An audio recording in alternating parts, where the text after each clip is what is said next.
Okay, good day to everybody. As Ralph said, we are missing a part of our panel, so I'll try to encompass or actually to bridge this missing bit with not just talking about the achievements, but also what lies ahead of us and what are the future commitments of the country. And since I'm an alumnus of the Marshal Center, I think I'm quite well trained to do that. I passed through an extensive kind of trainings there and learned really lots of marvelous and interesting things during my stay in Garmisch. But I'll start with where we are and basically how it looks like with chapters. There are 35 of them. It's much more complex than NATO story, and therefore I always use this kind of a diagram and try to show where we stand with all these marvelous colors. The green chapters are basically those that have been provisionally closed. It's basically every week we change this because there are new things coming in and actually being upgraded. Now we have 7 yellow chapters that have been opened, which means that we started work on the process of closing down these 7 chapters. As you can see, among these 7, there is 23-24, the rule of law chapters, which we opened in December along with the public procurement, company law, intellectual property law. And then finally, the 2 chapters that we opened in late March, on the 31st of March, Information Society and Media, and Chapter 20, Enterprise Industrial Policy. Basically, by opening these yellow chapters, we got a chance to start working on and committing ourselves to closing them down in a couple of years. The blue chapters are those that we submitted our official negotiating positions. So they are the next chapters in line to be opened, hopefully by June this year at the Intergovernmental Conference in Brussels. As you can see, Chapter 31, Foreign Security and Defense Policy, will be among, hopefully, those that will be open very soon. And also because I think that we cannot talk about all the chapters today. We'll get lost in the multitude of the EU acquis and the standardization institutions to be built and everything else. I will try to present exactly this chapter because it's the one, apart from 23-24, which is most correlated with the NATO accession and our commitments to the NATO defense issues. Then there are the purple chapters that the negotiating positions are in progress. As you can see, the negotiating structure is having hands full of work and preparing what the positions are. The positions are actually the basic documents where we present where the country stands in relation to what the acquis is and how we plan to actually align with the EU and get ready for the membership. I don't even know the name of this color in Montenegro, not even in English, but the something which is close to rose. We have the chapters with opening benchmarks. Benchmarks are actually a kind of institution or mechanism that the Commission devised several years ago for the first time with Croatia in order to help the countries achieve and focus more specifically on specific issues in trying to open the chapters. As you can see, these chapters are the toughest ones. This is the core issue of the EU, the core of the Common Market Organization, the core of the freedoms of the EU, the 4 freedoms of movement. And also, as you can see, the chapters where you have the most of the funds, like the agricultural chapter or the fisheries chapter, where most of the EU budget goes towards member states. Chapter 22, for example, regional policy and structural instruments, is the chapter where we are getting ready to get the EU funds for the cohesion fund, for the structural fund, or for the European, for the kind of the economic and social fund issues.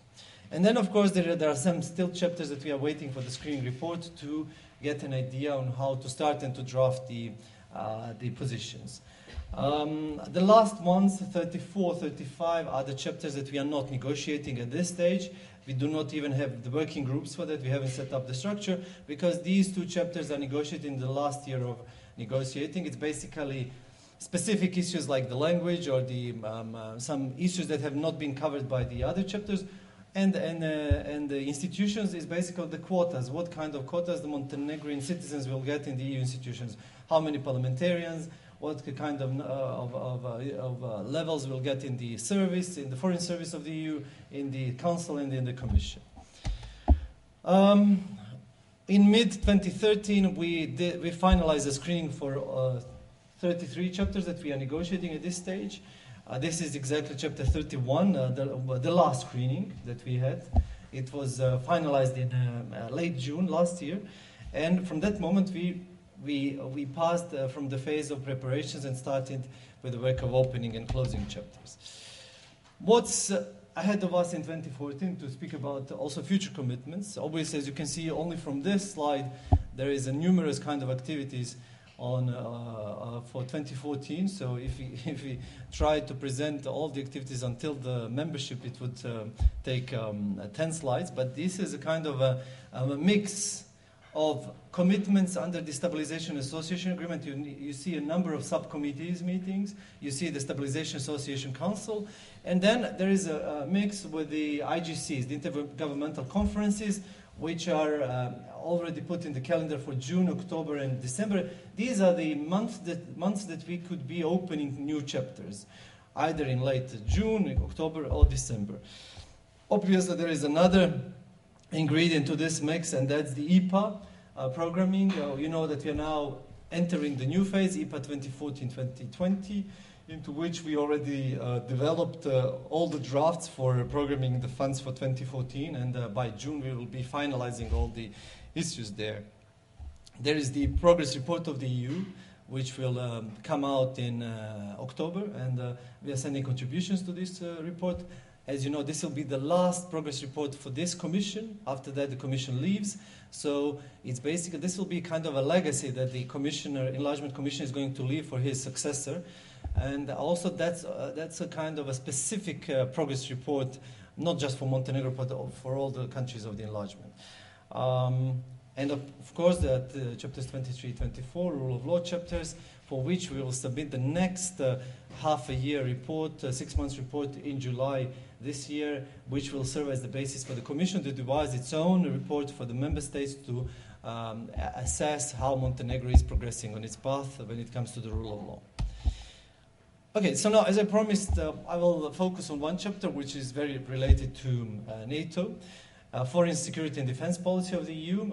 Basically, this is a combination of foreign and security policy, which is covered by Catherine Ashton's one head, and also her defense arm, because she is also the head of the European Defense Agency, into one chapter where actually we negotiate this chapter directly with the European External Action Service. This is the only chapter among the 35 that we are not negotiating with the Commission, but with the specific branch, which is the service. It contains soft acquis, so it's mostly, let's say, easy to digest acquis. It's either the bilateral treaties, agreements with the third countries on cooperation on various issues that we are going to incorporate by the data or upon the accession, and a number of guidelines and also let's say directions that the EU has on specific issues such as restrictive measures or the defense or the participation in the EU missions. What happened in this regard, and I will try also to present how it looks like from the working group view. We established it in April. As I told you, we already had in May the first screening, finalized on the 27th June with the bilateral screening, which was the last one. We received the screening report in November, and since then we have been working on opening of the chapter. To this end, we adopted a negotiating position in February, submitted it to the Greek presidency of the Council of the EU, and now we are actually waiting for the external service to devise their own position on this chapter, into which they will present also the closing benchmark for Montenegro's accession. I hope that it will be done in the next few weeks so we can have this chapter ready to be opened in June. What does the screening report say? It's on our website of the Foreign Ministry, since we publish and translate all the screening reports. It says that Montenegro has reached a good level of alignment for opening negotiations in this area. That the country has aligned itself and invited with all EU declarations and decisions. This is very important, all of them, and we will discuss it later on in one of the slides. And it plays an active and constructive role in regional organizations in the Balkans and cooperates closely with all countries in the region. This is a crucial ingredient of actually the Stabilization Association process if the countries are not able to cooperate among themselves in the region, if we can not be good neighbors to each other, obviously we won't be also ready for the membership. That's something that even the Chancellor Merkel has reiterated many times, that if the countries cannot show that they can live together and collaborate peacefully, then there is no place in, okay, she didn't say there is no place in the EU for those countries, but basically that was the message. The alignment. As I told you, the percentage of alignment of Montenegro to joint positions, declarations, statements, and demarches is 100%. We are consistent in this, and basically 3-4 years ago we had a bit of electronic problems in alignment, being late in aligning, but that was only technical problems. Now, 4 years ago we overcame the problem, and now we have full alignment. So basically we act as if Montenegro were a member state of the EU for the last several years, and fully aligned with all the foreign and security decisions of the European Union. I told you there is no opening benchmark for this chapter, so we plan to open it as early as in June. Something on the restrictive measures. Obviously, there has been lots of talk about sanctions or restrictive measures since the Ukrainian crisis started. Montenegro is in the final phase of adopting the new or the first law on restrictive measures. The country has never had this kind of law, and basically all the restrictive measures of the EU or the United Nations have been implemented in our legislation framework through the ad hoc decisions of the government. The law will prescribe the procedures, the competencies of institutions, and also the manner of introduction of these measures into the system. So basically every institution will know its place within the system. And believe me, it's a very, very complex subject matter. It's not just that we freeze the financial assets of an Iranian citizen or a Ukrainian citizen, but it's also what happens with the whole system of the central bank, commercial banks, Ministry of Finance, and then what happens if this person is residing in Montenegro, whether the person is entitled, and it is according to the international standards, to some part of these financial assets for the everyday life, because obviously this person needs some money or daily allowance. And then the system has to produce the decision on defreezing of part of assets which are enough for his or her daily life. So basically we send the final proposal after the public debate and all the, let's say, fine-tuning with the Secretariat for Legislation to the Commission. We should be getting the comments very soon. I think it's already done. The German experts from BAFTA have helped us really a lot in this regard in drafting this super new, super modern law, because it's one of the latest in Europe. And we will be adopting it in the several next weeks and then sending it to the Parliament. This will put an end to this kind of ad hoc approach to the alignment with the restrictive measures of the EU. And then basically let's talk a bit about Ukraine, because that has been the most debated topic in the last weeks. As you can see, we joined all the restrictive measures, all the council decisions from the 3rd of March until now.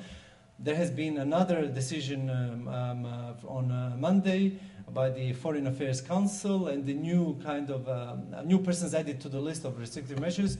And Montenegro will probably be invited, because we are always invited several days after the EU adopts the decision to join also this kind, and to actually join these persons to the list of the restricted measures. We also expressed in the public statement, in the press statement, concern regarding the intent of organizing the referendum on Crimea before the referendum was organized, and also supported and co-sponsored the resolution of the UN General Assembly on territorial integrity of Ukraine. So on all different levels, bilaterally, but also through the EU mechanism, as also in the UN, we expressed our own, and also either through New York or Geneva institutions, we expressed our full commitment to this issue with our NATO and the EU allies. Then something on EU missions. Basically, and just a short introduction to show where we stand in relation to this. Humanitarian evacuation missions, obviously there are different kinds of EU missions, It's coming very close to what NATO does, to what UN does. And thus, the EU has been really, if you look in the last 10 years, at any of the policies that the EU has developed really strongly, this one, its participation and its conduct of the peace missions in the world. Since 10, 15 years ago, it was a kind of a no-go for the member states. There was no common decision or common understanding to go this way. Nowadays, as you can see, there is a number of civilian missions and also military missions. The latest one is the Central African Republic one, and Mali before that. Atalanta is already a long one, started from the piracy in the Somali waters. Then, of course, there's Bosnia as the longest military mission of the EU, and also the land bit of the Somali operations.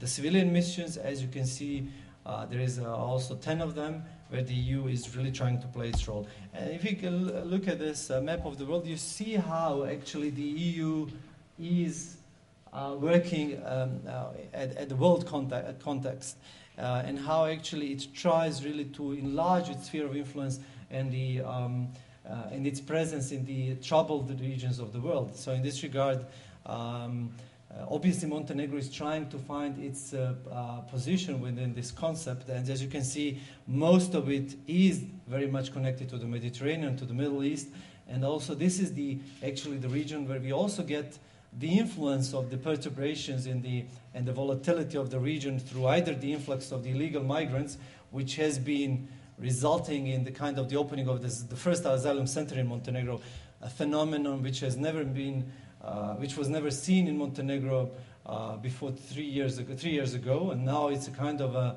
daily phenomenon in a country which is faced for the first time with illegal migrants, either trying to cross through Montenegro to the EU member states, or in the future months and years to stay in Montenegro as we are going to move towards the membership. So this is not just about military operations, about the security in its hard sense, but it's also about all the other concepts of illegal migrations, also on the energy security and all the other issues that I cannot open now because it will take us another hour of talk. But the Marshal Center is really good at examining all this in details and giving us a really good expertise on the issues. What we do and how Montenegro is actually aligning also with this issue. As you can see, armed forces of Montenegro are engaged in all the 3 levels, UN, NATO, and EU missions. And we are trying really to participate in as many missions as we can, corresponding to our capabilities. Obviously, UN mission in Afghanistan and Liberia, but also the long-standing EU mission in Atalanta. Currently, there are 2 officers that are engaged in UNMIL in Liberia. Ever since we became independent, and I remember the first months that the country, it was July, August, when the country became independent, when we were sending the first officers to UNMIL to Liberia, it was a kind of really the giving birth to these issues, because it was for the first time that the defense ministry and the foreign ministry are discussing how to send people abroad, you know. And although we participated through the Serbian Montenegro, and prior to that, to some extent, to the Federal Republic of Yugoslavia after the 2001, this was the first time that really the country sent its own soldiers after the Crete crisis in 1908 or 1910, that we sent the first actually expeditionary force for peacekeeping to the island of Crete. Now for Atalanta, now in June 2013, 1 officer of the Navy was deployed. So far we have had 10 members of the Montenegrin Navy deployed in Atalanta. I would say that they gained a very valuable experience being deployed at the Greek ships, and they came back with a really huge experience from this mission. This has led us also to now to go with the decision to deploy in Mali. The decision will be made soon. The parliamentary committee has passed the decision on our deployment there, and soon we will decide to send an officer or more to UTM.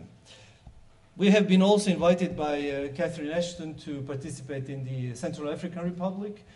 The Deputy Prime Minister Lukšić has sent a letter expressing our intention to be a part of the solution to the problem, to the Central African Republic problem, of course in the limits of our capabilities in this regard. But as you can see, we are not now just focusing on one mission like it has been for long, Atalanta, but moving to the African continent, to Mali and the carve on trying really to expand. And also understanding that being present in the EU missions is also showing a strong commitment to NATO and preparing our armed forces to be one day a member of the or integral part of the EU defense and the EU peace mission, the NATO peace missions.